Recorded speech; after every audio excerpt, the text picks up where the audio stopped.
everybody, it's Ajanette, and I am here to present the Tabano Resource and Community Network. This is a very, very rough draft for my presentation. I'm hoping that going through the motions will help me kind of get out of the loop I'm in and kind of restructure my slides and sequencing so I'll find my groove. Bear with me. I appreciate your input. So I want to start out by talking about the social determinants of health. Many people understand how biology and genetics affect health, but they don't realize how other social factors, identities, and demographics impact our health and well-being, including our education level, our income level, even our race and ethnicity. So my particular project is focusing on the link between education and health, where we actually find inequities specific to racially diverse populations in both the healthcare industry and the educational industry, where we see that we have 1.3 million African Americans and 1.1 million Latinx individuals in need of mental health care that aren't getting representative care or quality care. We also see those same types of disparities in our education system, where we have lower success and graduation rates among Black, Indigenous people of color or communities of color. So individuals from diverse communities are 10 to 20% lower in success in graduating than you find with their white counterparts. The underlying connection is racism and systemic racism that causes inequities. We know that there's a direct correlation and relationship between education and mental health, in that education helps to give us the knowledge, the skills, and the empowerment to make better health decisions for ourselves. It also gives us additional economic resources, maybe even social capital and political capital that can help to influence the health opportunities available. And I want to focus specifically on mental health, because education not only improves health outcomes, but it specifically improves mental health outcomes. And mental health is of particular importance to the community college population, where we know that nearly 40% of college students experience mental health challenges, and 67% of those do not ever seek help. And we know that students of color are half as likely to seek help. And that largely is dependent upon whether or not they feel that their campus is safe and inclusive. And with those types of inequities we just discussed previously, it's not likely they experience that. Now, compound all of this with some prevailing norms that perpetuate stigma of mental health that ends up bringing about a sense of shame for those experiencing symptoms, and it might evoke silence from communities, particularly communities of color that may have cultural norms that suggest that it's not unhealthy to ask for help. There might be pervasive gender norms in different cultures that suggest, particularly for men, that men are supposed to be strong, that maybe mental health is invalidated altogether and it's somehow deemed a character flaw. And you might even have gender norms that suggest that women are really supposed to be maybe in the home, and so their education doesn't matter, or their mental health challenges are really kind of trivialized and they're not getting the support they need. So essentially that kind of creates this wicked problem where we have these disparate health outcomes for people of color. We have all these norms and cultural pressures that would suggest that they're not going to be validated, affirmed, and led to appropriate treatment. And that underlying racism contributes to educational disparities. And that, unfortunately, means we're not able to produce enough diverse graduates to contribute to a healthcare workforce that can actually support the mental health needs of these populations. So it ends up being this vicious cycle. So let me suggest the solution. The Tabano Resource and Community Network is a four-pronged solution, And it helps it is aimed at disrupting some of those social norms. So we're bringing teams together of researchers and students of color directly from the communities impacted. And they're going to gather the data, understand the needs of the community, and develop the tools and the programming that can respond to those needs and meet those needs appropriately. Then we're also going to have these Tabano talks, where we have the faculty and the students working together, and they're disrupting those norms, and they're talking openly and logically about what would otherwise be taboo topics, about mental health, about stigma, about sexuality, about sex. And we're giving those communities the knowledge that they need to be empowered to make healthier decisions for their lives. We also wrap those students in tribes, communities of support, of affirmation. We're affirming their cultural identities, we're affirming their professional identities, and we're giving them training, early professional training, to teach them to work collaboratively together to address health equities and health equity and injustices overall. Additionally, beyond just the general research that we gained from talking to stakeholders, we also did a competitive analysis. And in that competitive analysis, we looked at over 28 different programs across a range of different focal points, majors, fields of expertise. And what we found was there are some key features that are part of pipeline programs and academic support programs similar to Tabano, in that they're peer mentoring, faculty mentoring, scholarships, internships, research experience. Those were all fairly common, often not together, not in aggregate, but different programs featured just a couple elements and couple services. So overall, we found that the programs weren't as comprehensive in nature. We also found that they were largely housed in a specific department or university, and very few of them worked with nonprofit organizations.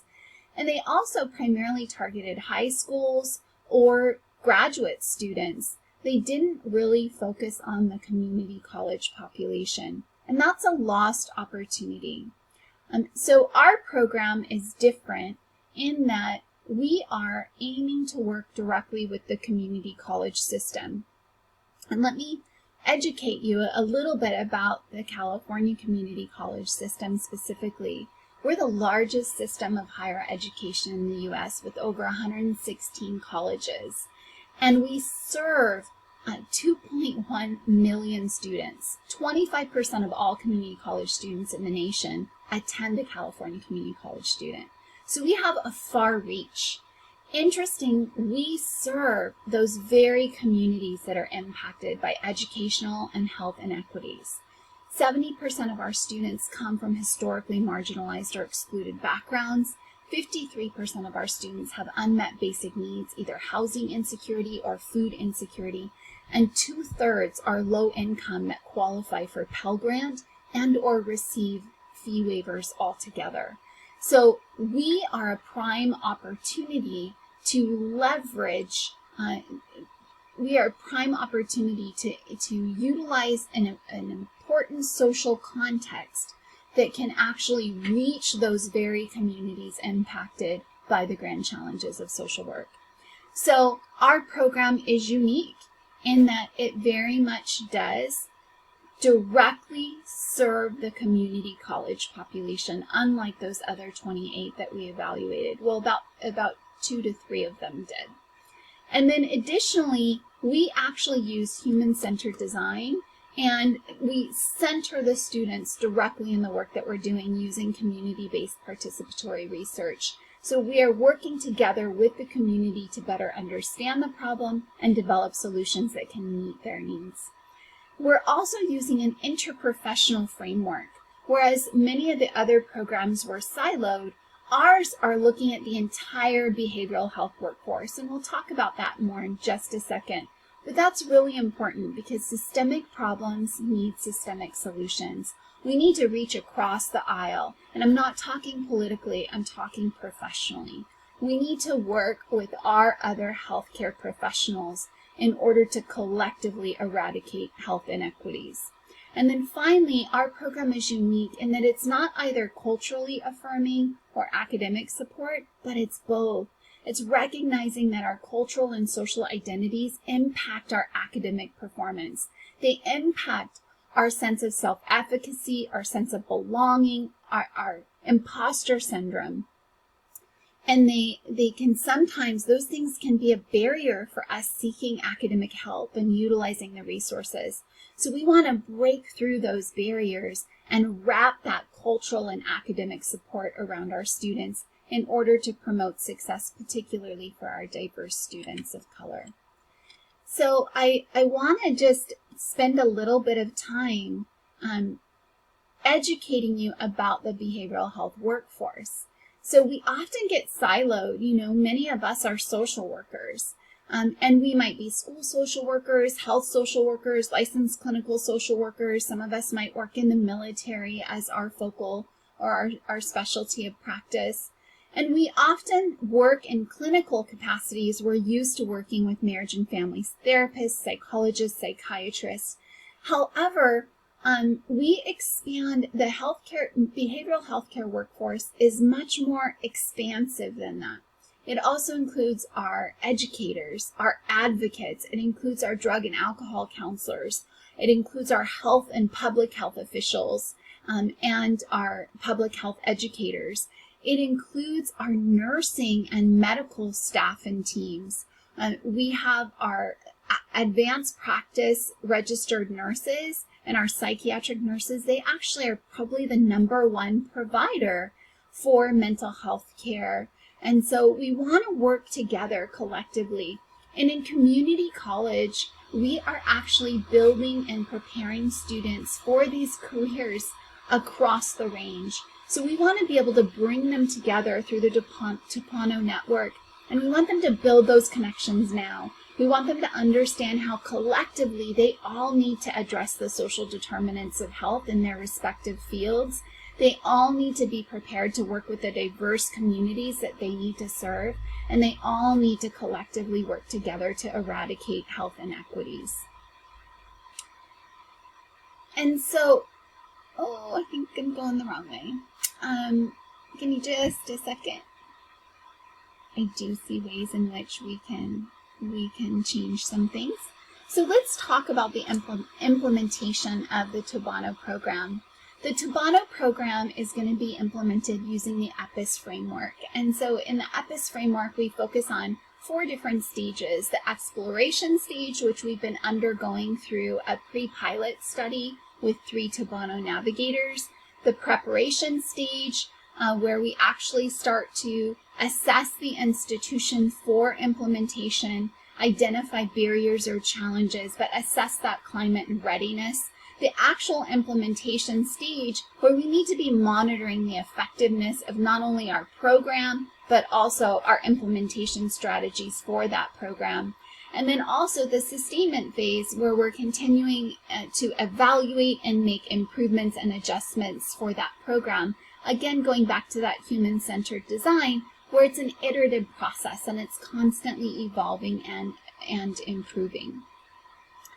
So we're going to utilize different implementation strategies in this larger global framework. And so during the exploration phase, we've found a test organization, we found a partner, we're launching it at the Mount San Jacinto College Psychology Department, which is often the gateway. Number 1, it is one of the most common general education courses. So we see about 50 to 60% of community college students that come through an institution. And then secondly, we are often the gateway into those other majors and those specific professions within the larger behavioral health workforce.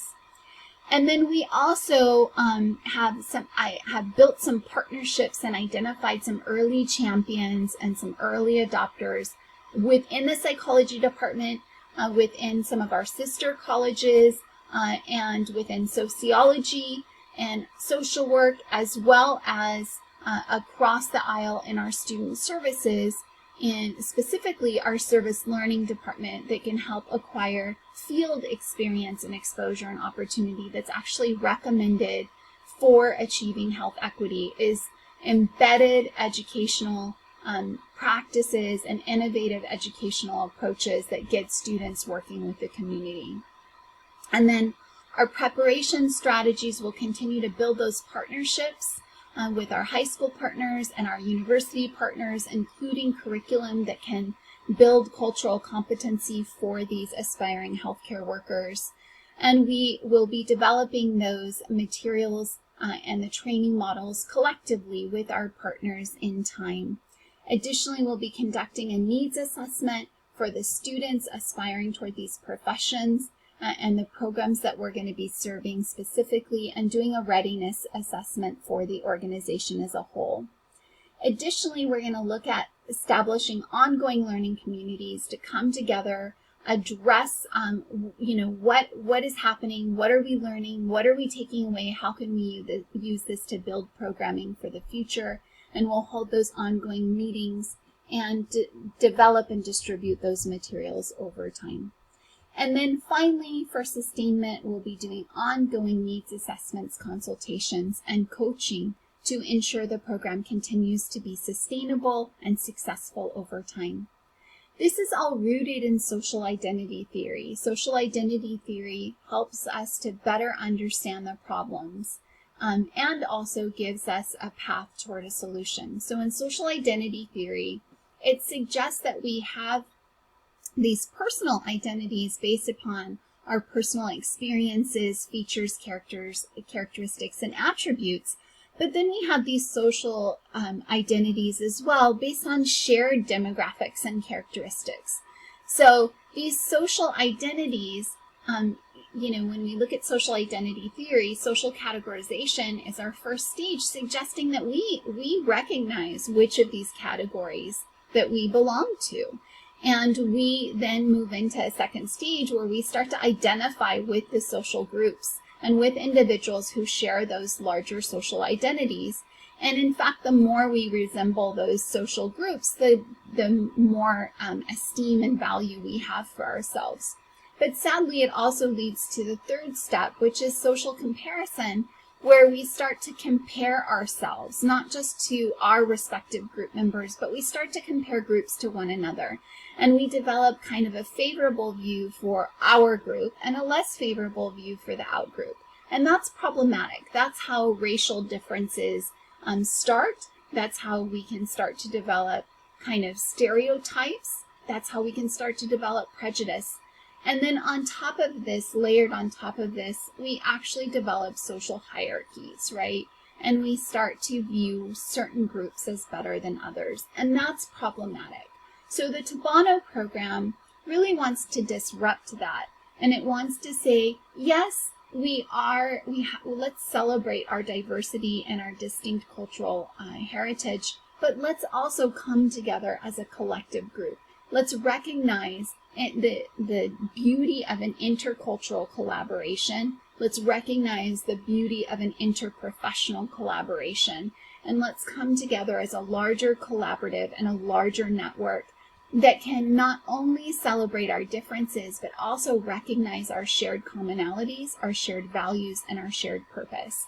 And professionally speaking, that will be to serve the health and mental and behavioral health needs. So our program components, each of those four structures that I described earlier, and the practices that will be undertaken within those components are supported by a number of large-scale organizations represented here on the screen. Additionally, they're supported by the empirical research and literature.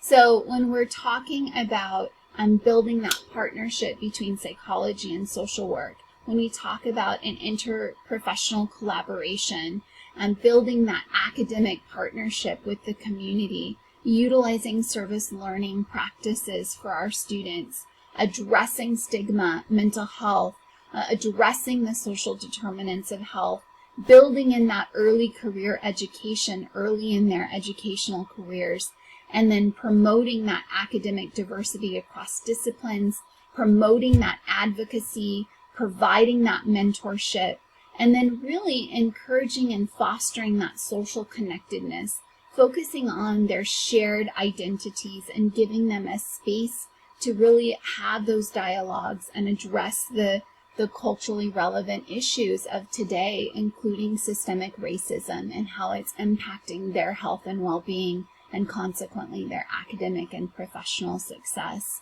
And then also giving them that preparation for those next steps and giving them the tools they need to apply to the universities and transfer successfully, to apply to grad school, and how to be successful once they get there. And then their larger career skills, looking at how we can teach them to be, focused on collaboration, focused on building successful interpersonal communication skills, leadership, and cultural competency down the road in our subsequent phases. So we believe that through those various activities, we will be able to collectively achieve our goal of health equity. So you see here our logic model, which is pretty intense. So I'm going to actually kind of focus your eyes onto the primary point. And I want you to look at our community-based participatory research. That's really important because at the center of our program design and our activities are our Tabano navigators. They are, in fact, students from these diverse communities who are most impacted by inequities. And so this is truly a human-centered design approach where they are not only at the forefront of all of our decision-making, but they are actually in the midst with us doing the research and doing the program development over time. I also want to draw your attention to an abbreviated logic model where I focus on all of the different activities that we're engaging in and the outputs that we're producing, including using tools to recruit, hire, and train a diverse behavioral health care workforce. We are going to be looking at our enrollment numbers. Are we in fact increasing our numbers of students coming into these fields? Are we increasing the diversity? At the same time, we want to impact their mental health literacy. They are literally the communities impacted by mental health inequities. And so we want to give them the literacy skills they need to effectively improve their health for their lives, their families, and their immediate communities. Additionally, we're building design thinking and research skills for the Tabano navigators that will be working directly with us. And we will be improving the retention and success of these diverse students that we're recruiting. And so that will start to eliminate those educational inequities that we talked about earlier.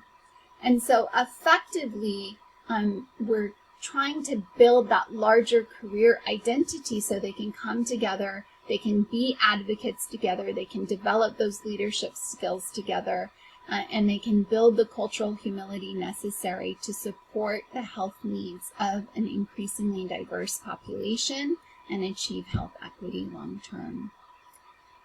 So the measures that we're going to be specifically using are outlined here. They're also in the appendices that have been provided to you. I have provided a general description. Again, the larger enrollment, retention, and success is going to be measured by the Chancellor's Office. So that's how we'll be able to assess the overall impact of our program. But then additionally, when you look at the other nuanced goals to improve mental health literacy, design thinking, to look at how are they building their sense of community and identity with the larger group, that interprofessional identity. Are they getting the connection and support that they need, and are they developing the leadership skills that they need to take into their roles as advocates and behavioral health professionals? So these are the measures we're going to use to evaluate those individual things using a pre-post test approach. So some of the benchmarks that we want to hit are we have long-term goals for enrollment, right? We want to see enrollment and diversity increasing over time. Our long-term goal is a 30% increase with a 10% annual benchmark. And then we also have our long-term success, and we want to see equity gaps increasing so our students of color are graduating from these programs at equal levels as that of their white counterparts. And we'd like to see a 15% reduction overall and a 5% annual reduction. Overall, our program is going to improve and increase the number of diverse graduates that can enter the behavioral health workforce. Just at the community college level alone, getting a community college associate's degree doubles employment prospects. So these people are twice as likely to find jobs than their high school diploma counterparts. They have double the earnings within 3 years, so they can increase their earnings potential, which, based on that relationship between education and health, that has a direct bearing on their health equity. And it improves their salary. So it also improves their opportunity for social mobility.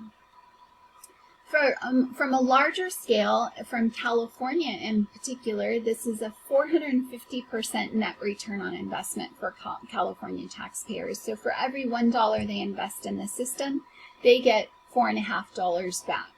And then it also saves our healthcare companies on a national scale about $354 billion if we can eliminate health inequities. And our U.S. economy will have about a $1 trillion benefit overall. Additionally, it's going to put more diverse people in the workforce. So it's going to improve the health gradient for the diverse communities, those BIPOC communities. It's also going to expand that diversity in our behavioral health workforce. We know that that has a direct impact on the quality of care available specifically to our communities of color. So ultimately, our program will be impacting health equity for all. We join you, or we ask you to join us in our mission. We thank you for your time, and we look forward to hearing your feedback. Bye.